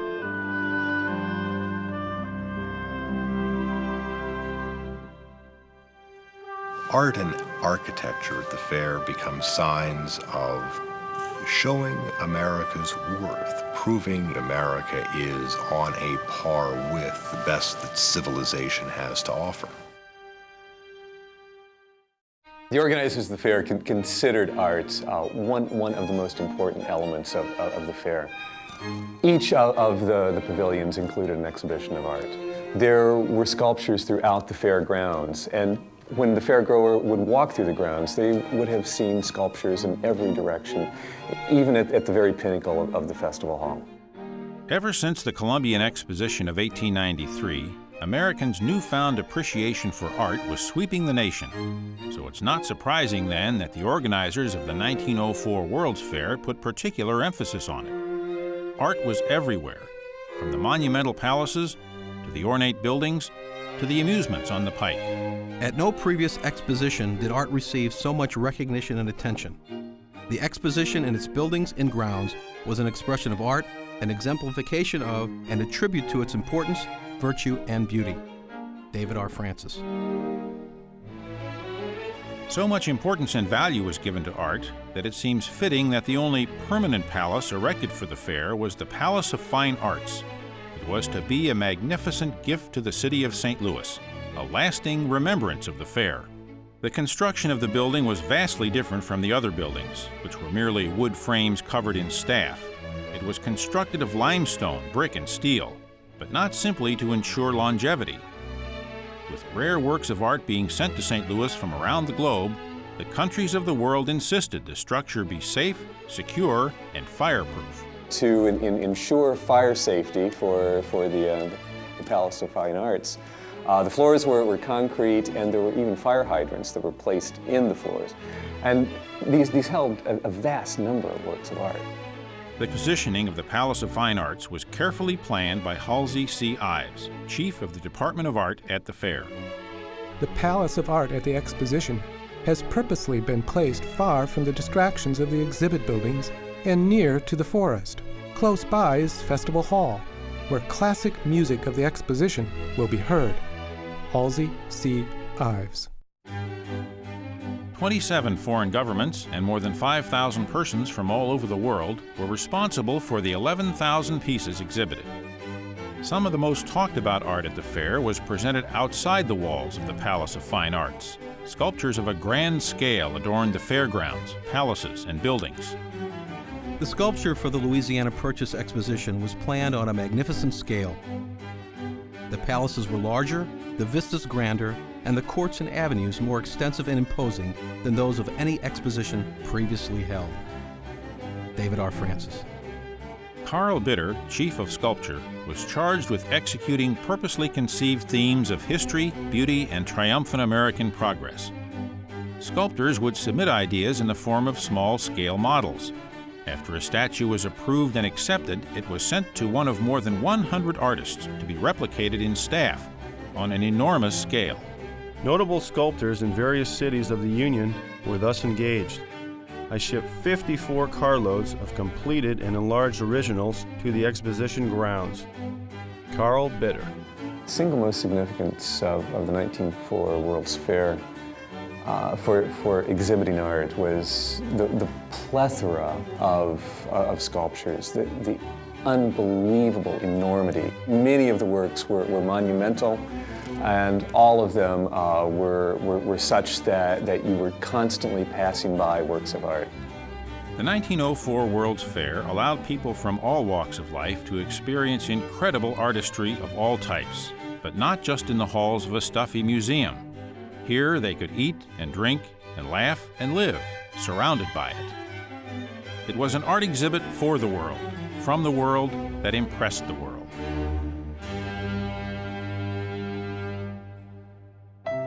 Horses are like human beings.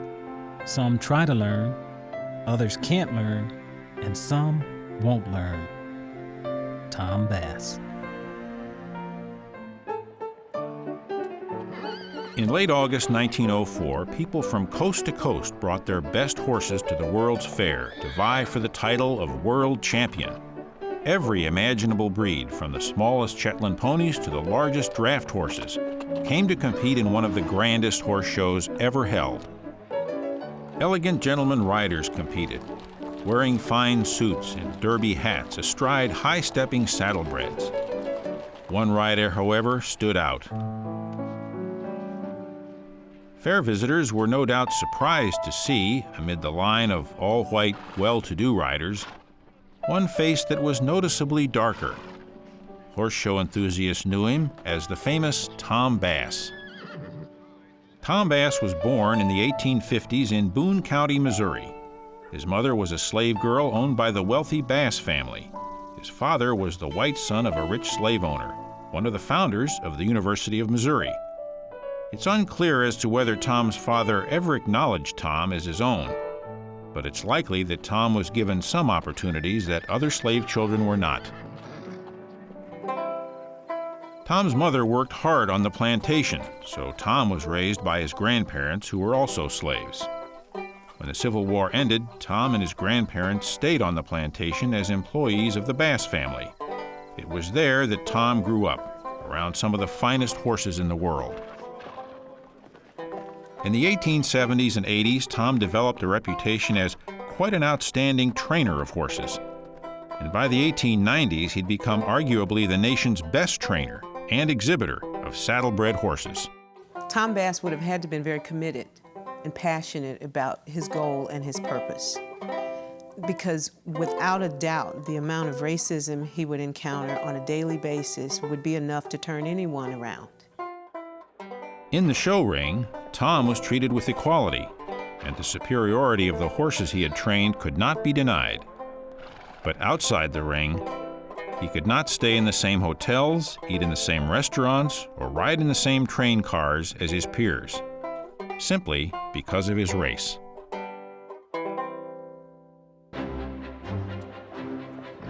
Tom's best hope for success at the 1904 World's Fair was the gelding Jack of Diamonds.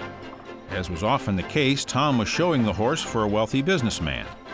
Jack of Diamonds did not win his first competition because, according to a local newspaper, the horse showed indifferent manners. But Tom Bass was never one to quit, regardless of what others said or the odds against him. When he and Jack of Diamonds returned the next day, they won first prize. Tom's grandfather had taught him the virtues of gentleness and kindness. Tom used those same virtues to train horses. His gentle touch and demeanor allowed him to train horses that others considered untrainable. Tom determined that what made some horses more difficult was the type of crude bit or mouthpiece used. So he took it upon himself to design a bit that was gentle to the horse's mouth. The Tom Bass bit was an immediate success and is still used today. And yet, Tom refused to ever patent it. It was his gift to the horse world. Tom Bass continued to show fine horses for the rest of his life. Presidents invited Tom to participate in their inaugural parades. Celebrities came to his stable to purchase horses. When Tom Bass died in 1934, columnist Will Rogers wrote, "You have all seen society folks perform on a beautiful horse and said, 'My, what skill and patience they must have to train that animal.' Well, all they did was ride him. All Tom Bass did was to train him. For over 50 years, America's premier trainer, he trained thousands that others were applauded on."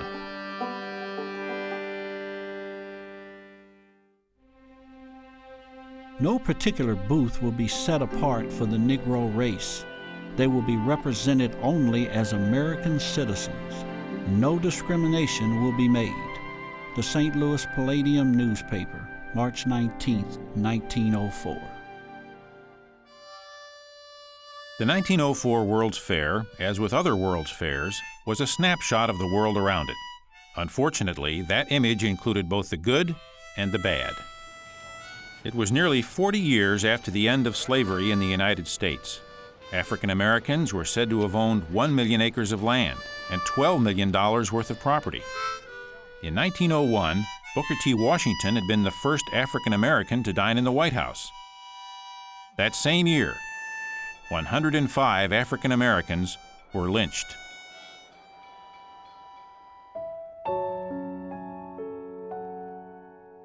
Surprisingly little is known about the connection between African Americans and the 1904 World's Fair. It has been said that they were not welcome. And yet, it seems David R. Francis wanted to create a fair free of racial discrimination, where all men could be treated equal.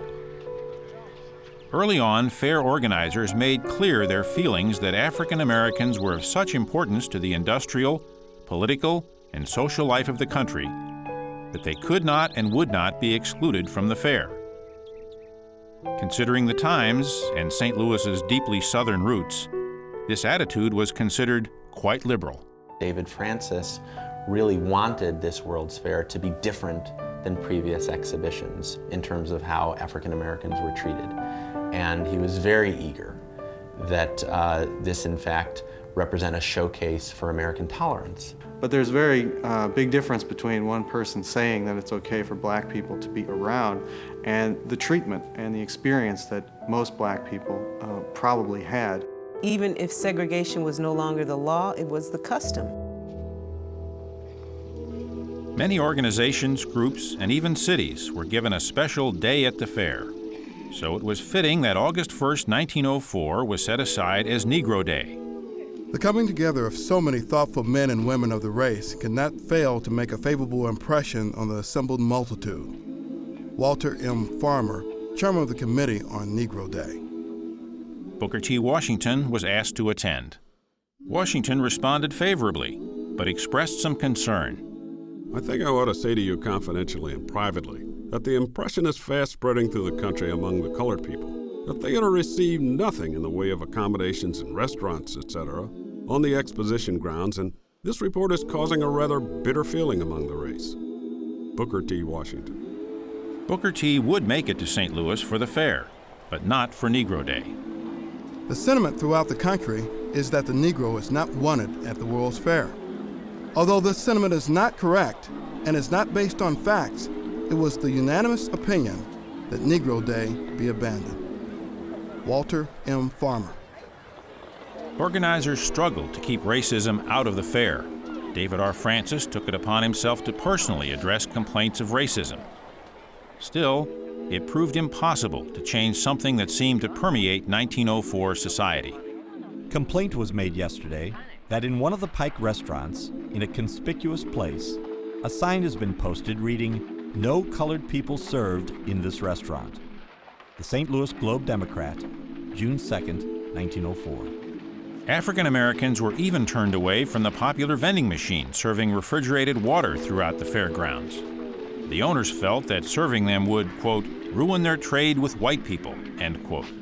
There were the same kinds of rules and regulations about segregation outside the context of the fair, and that was the reality of life for African Americans at the time, so they knew that. You knew where you could go, when you could go there, and you knew when you needed to be gone. This is such a commonplace attitude that it's really important to remember it in its historical context, because as disturbing as it is for us today to think about this really official mistreatment of people, it's just something that's in the air, and it's something that's sort of encoded in the culture in a very unspoken but understood way by everyone who was there, blacks and whites alike.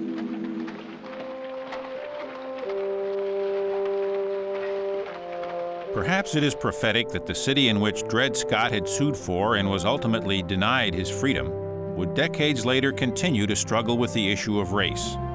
Still, for 7 months in 1904, David R. Francis's Ivory City was perhaps the most integrated city in America.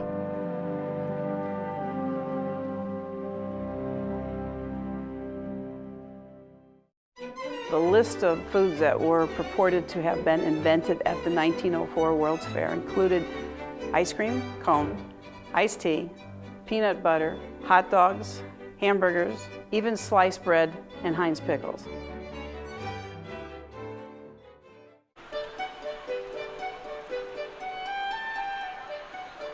With 12,000 trainloads of exhibits covering an area 13 times the size of Disney's Magic Kingdom, there was certainly no lack of culinary choices at the 1904 World's Fair. From fast foods to 15-course meals served to the accompaniment of a 100-piece orchestra, there was truly something for everyone. 130 eateries peppered the fairgrounds in the Pike, satisfying every kind of hunger and accommodating every size pocketbook. 25,000 waiters, chefs, and porters were employed. If one's palate and finances allowed, the Tyrolean Alps offered an exquisite food, service, and ambience. Located on the Pike in a setting replicating an alpine village, the restaurant could serve 2,500 people at any given time. Diners could choose from 194 different food items, as well as 82 champagnes and wines. The choice of beers was more limited. 2 beers were available, Budweiser and Falstaff. After watching infants struggle for their lives at the Baby Incubator exhibit, fairgoers looking for more out-of-the-ordinary dining experience might grab a bite to eat at the Incubator Cafe. For loftier appetites, the Ferris wheel offered its own dining experience. If you wanted to create gourmet meals rather than eat them, the fair offered an opportunity to learn from a master. Sarah Tyson Rohrer, a famed columnist for the Ladies' Home Journal and founder of the Philadelphia Cooking School, operated the East Pavilion Cafe, flanking the beautiful Cascades. Mrs. Rohrer's restaurant served her, quote, dainties, unquote, on the first floor, while she served up cooking classes in the basement. Visitors could take home her World's Fair souvenir cookbook for 50 cents. World's Fairs provided focal point culturally for many of the people who came and had not experienced inventions or things like food. which had been dispersed in a very sort of regional, vernacular way throughout the 19th century, so that Dr. Pepper was popularized at the fair, even though it had existed in Texas since the 1880s. Another soft drink vendor, however, did not fare as well. The St. Louis Coca-Cola Bottling Company was denied a concession booth at the 1904 fair. After reviewing the company's application, the concessions committee declined the request, citing, quote, the limited information at hand concerning this drink, unquote. The soft drink had previously been marketed as a cure for headaches and other ills. There is a good deal of folklore regarding foods and beverages said to be invented at the 1904 World's Fair. Iced tea is one of those. Authentic Indian, Ceylonese, and Japanese tea houses, as well as companies like Lipton Tea, provided a constant flow of liquid stimulation to visitors. But on steamy summer days in St. Louis, hot beverages would have been less than popular. The popular legend goes that an East Indian merchant was trying to sell hot tea on a hot summer day and not doing very well, and someone came by with some ice, put some ice in a cup, and voila, iced tea was born. Iced tea was served at a Civil War reunion in 1890, and they had 880 gallons of it. Iced tea was a popular drink throughout the South and had been served and recorded as being served at very large meetings and conventions many, many years before the St. Louis World's Fair. Almost all of the restaurants coming into the fair had on their menu iced tea and iced coffee. So I doubt that Richard Bleckenden invented it at the fair and all of a sudden everyone put it on their menus. Few would argue that one popular food really did make its explosive debut at the fair. Although the Japanese were selling rice cake confections, the exhibit of the Anderson Puffed Rice Company, a subsidiary of Quaker Oats, offered something completely different. One thing that we do know for a fact was that puffed rice, the cereal, was being introduced in 1904, and it was considered a new confection. And we do have photographs showing the puffed rice stand and how people could for the first time taste puffed rice. So that one we would be very likely to say might be a new invention in 1904.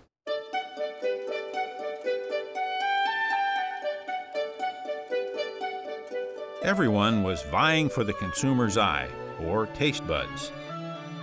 Entire displays were made of corn, presidents sculpted in butter, and elephants made from nuts.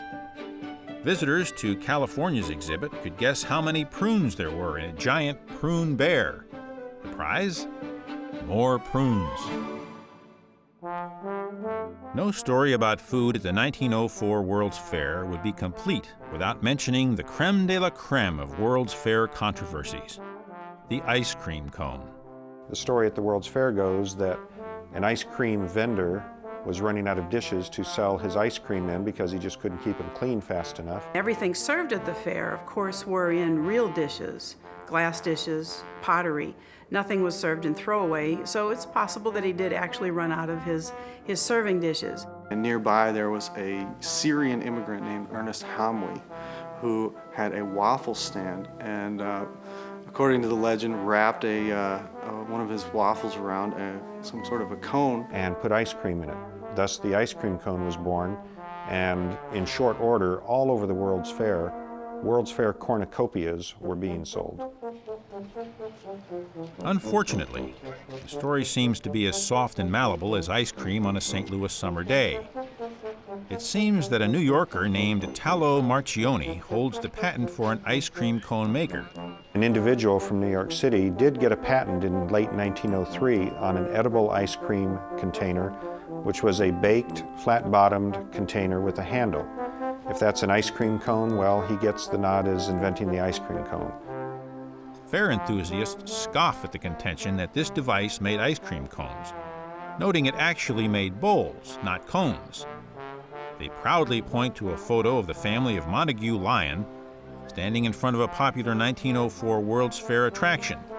A picture, they say, is worth 1,000 words. Ice cream cones were available to people for the first time in most cases. The ice cream cone had been invented earlier, so it was really just being popularized. A man from California wrote to the Post-Dispatch and said, You know, I think you probably did popularize the ice cream cone there, but I have to tell you, in the 1890s when I was in Hanover, Germany, that I had a waffle cone with ice cream in it, and they served that regularly in Hanover. Exactly who invented the ice cream cone and when may forever be open to debate. What can be said for certain is that in the summer of 1904, 20 million visitors from every state in the Union and from around the world were exposed to new foods, drinks, and confections that have since become staples of the American diet. On the evening of December 1st, 1904, David R. Francis found himself once again standing before a throng of fairgoers. "I am about to perform a heart-rending duty," he said. "Farewell. A long farewell to all thy splendor." And with that, he threw the switch that would forever dim his ivory city. The lights went out, the fountains went dry, and the water would never again flow down the Cascades. The 1904 Louisiana Purchase Exposition was over.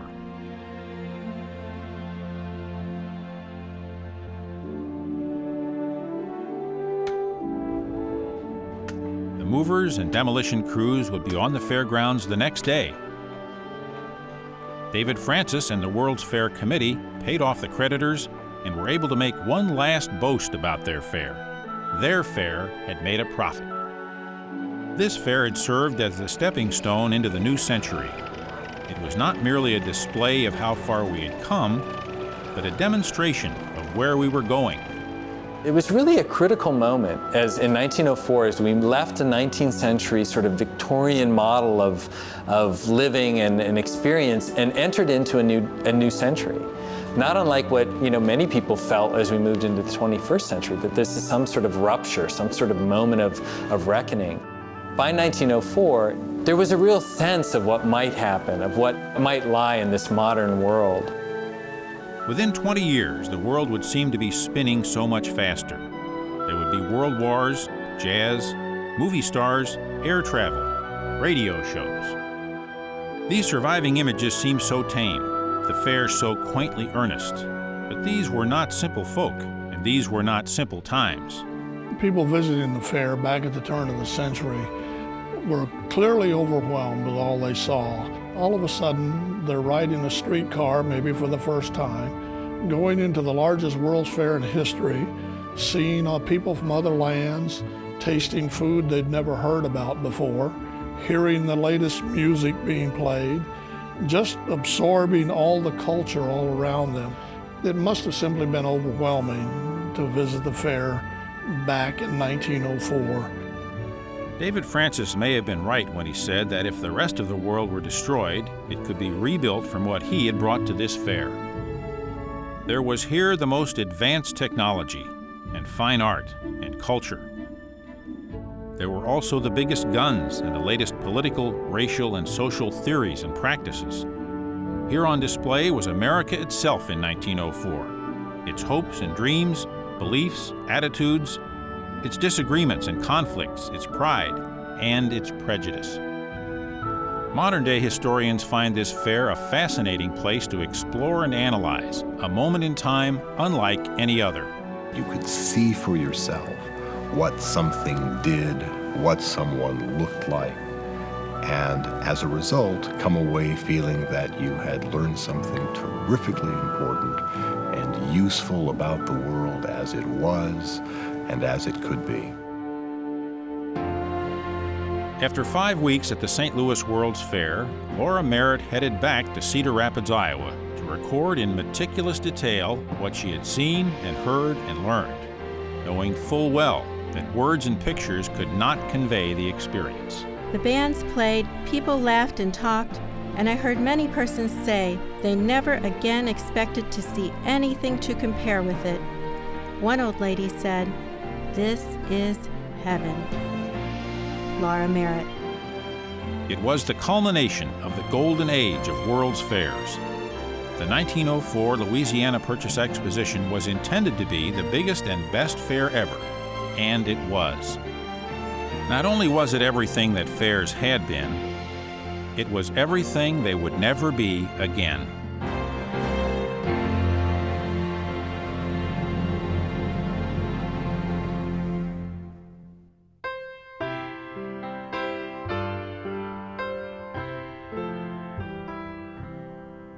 Good night, farewell to the grand old fair. Let us sing in praise of her day.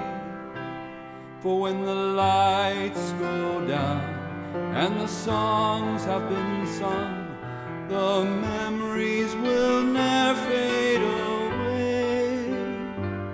Sing a song to the lights and the crowd, to the cascading waters now still. Sing a song to a man who shines like the stars in the sky, in the night or the